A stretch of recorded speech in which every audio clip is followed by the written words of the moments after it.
बिस्मिल्लाहिर्रहमानिर्रहीम। अस्सलाम वालेकुम।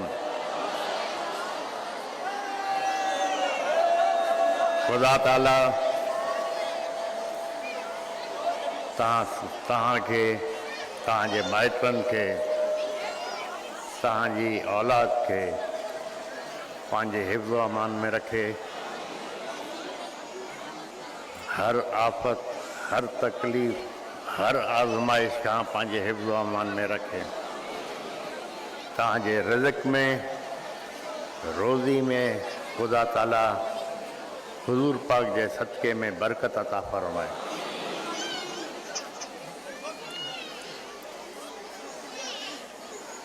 काफ़ी वक़्त खां पोइ मां जमायत में आयो आहियां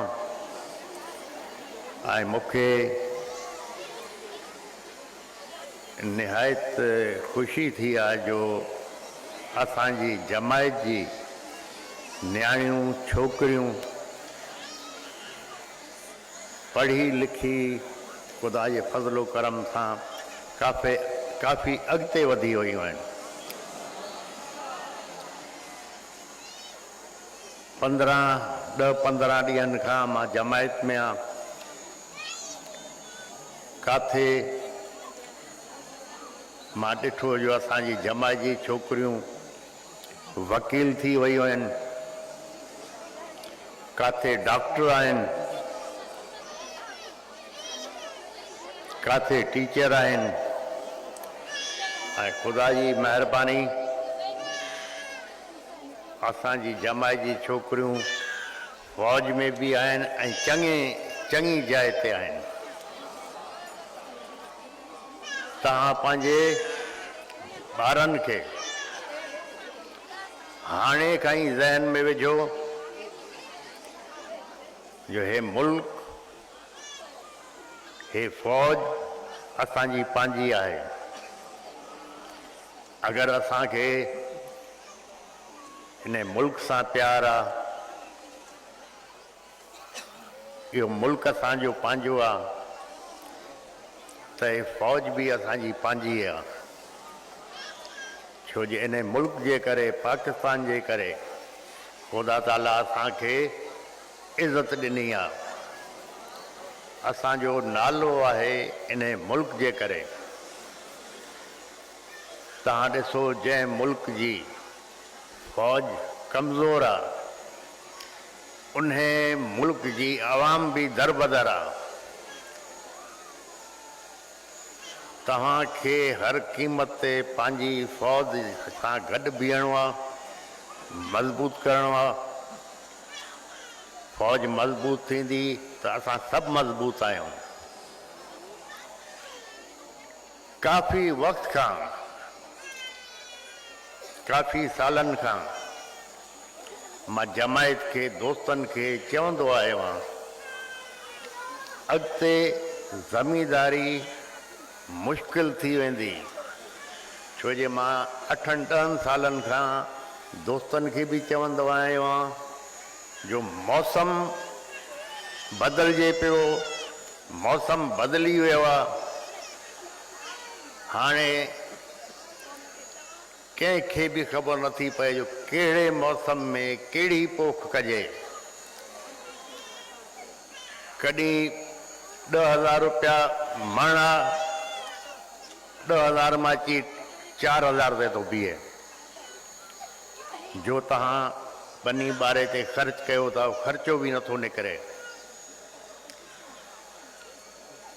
जमायत खां मां पुछंदो आयो आहियां, उन्हनि ॿुधायो साईं साड़ियुनि में असांखे वॾो नुक़सानु पियो आहे। गुज़िरियल साल कणिक में नुक़सानु पियो आहे। कहिड़े टाइम बारिश थी थिए कंहिंखे काई ख़बर न आहे, छो जो मौसम सॼो मटिजी वियो आहे। तंहिंजे करे जेतिरो थी सघे माल धारियो, माल में बरकत भी आ, आमदनी भी आ। सॼे साल तव्हां पंहिंजी ज़मींदारी खे ॾिसो, साल जे आख़िर में हिसाब कयो त माल तव्हांखे वधीक कमाए ॾींदो पंहिंजी ज़मीदारी खां।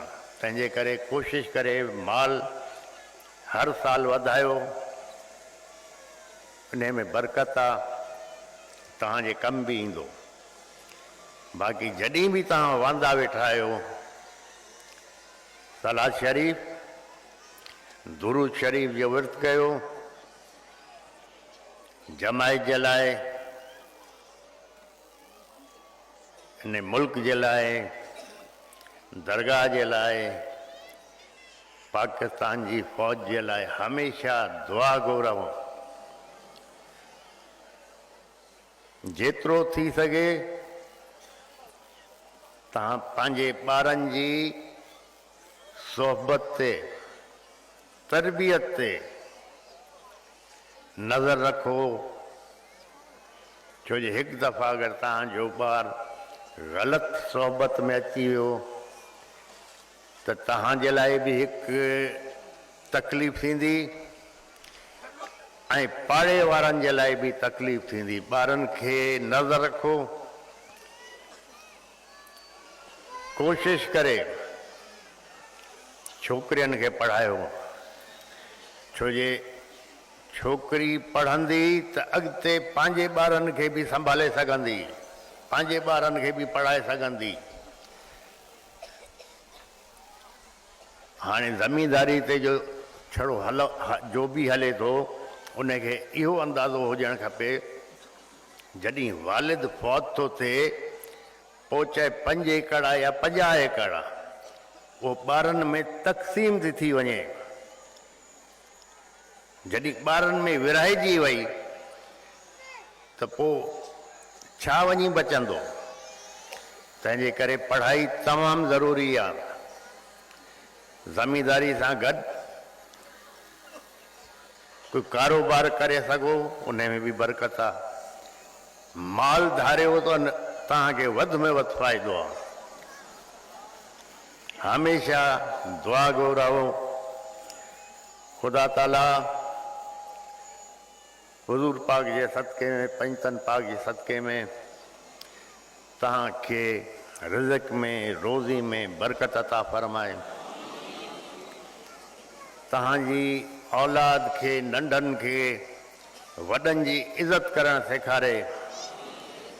तव्हां बुज़ुर्गनि खे, वॾनि खे नंढनि सां कुर्ब ऐं मोहबत जो रस्तो ॾेखारे। जिथे बि असांजा जमायती कोई बि तकलीफ़ में अचे थो त ॿिए जमायती जो फ़र्ज़ु आहे उनजी मदद करे।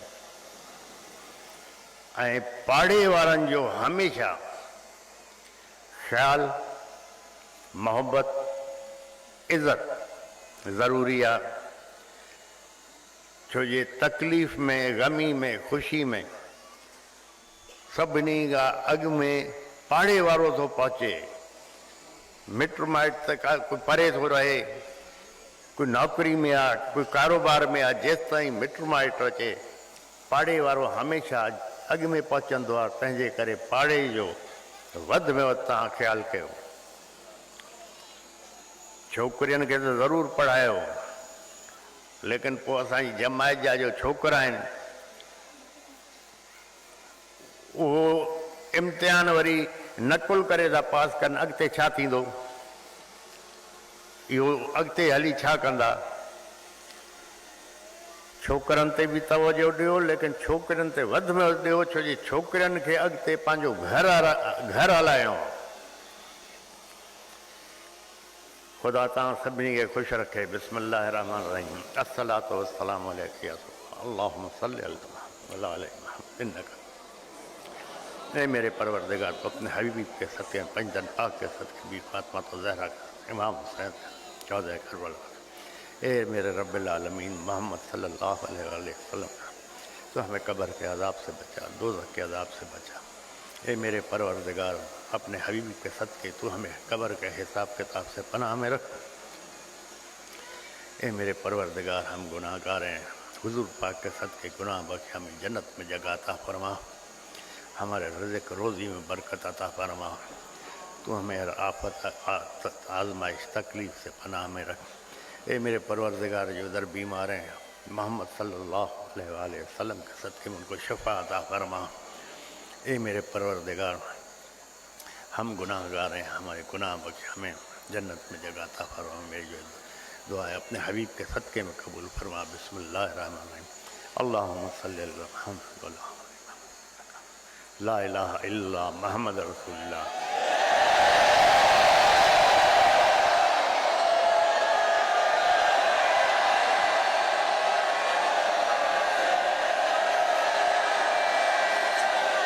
یار جانب جلوے دار وہ یار جانب جلوے دار وہ یار جانب جلوے دار وہ یار جانب جلوے دار وہ یار دیکھو دلا سو دل مجھے کے دیکھو دلا سو دل مجھے کے تو وٹ فیض دریاؤں ہلے پیو تو وٹ فیض دریاؤں ہلے تو وٹ فیض دریاؤں ہلے تو بنگو نتین دوی وار وہ یار بنگو نتین دوی وار وہ یار بنگو نتین دوی وار وہ